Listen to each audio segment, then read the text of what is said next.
Oh, men mise, la ka mise nda gade la. Mise konen dwe kop sol la men, ya moun ap tan kop sol la nan, te mou sou leve mise.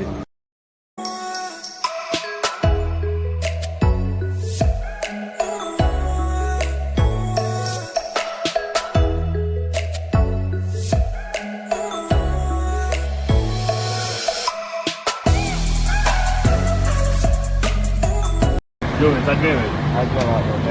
Konen moun ap tan kop la nan men mouche, e kop la minde nan moun la men.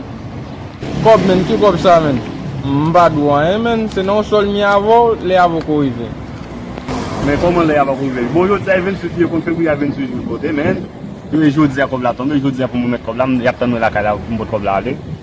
Yo men, jodi a 28 men, ou avin madem kop.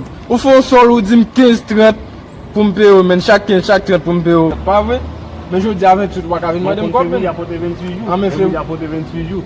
Fevriye apote 28 e pa mwen, ou menm ki te pou dim, fevriye apote 28 pou mpe ou pou 28, men koun ya la men sol sa. Men sa va pase a tem, moun sa va touche. Sa va pase a tem, pase a tem, nan moun februya 28 yo, moun pa pey pa. Bon, moun na wak ap ten kop la nan moun, boye 15-30 sol la peye kale fini ap ten kop. 15-30, men februya apote 28 yo, pou fey mwa februya. Ah men, mbe son ale la mba, menm de kop pou m'achete an la, wavin pale an 15-30 men. Le 30 rive ma pe ou fwe.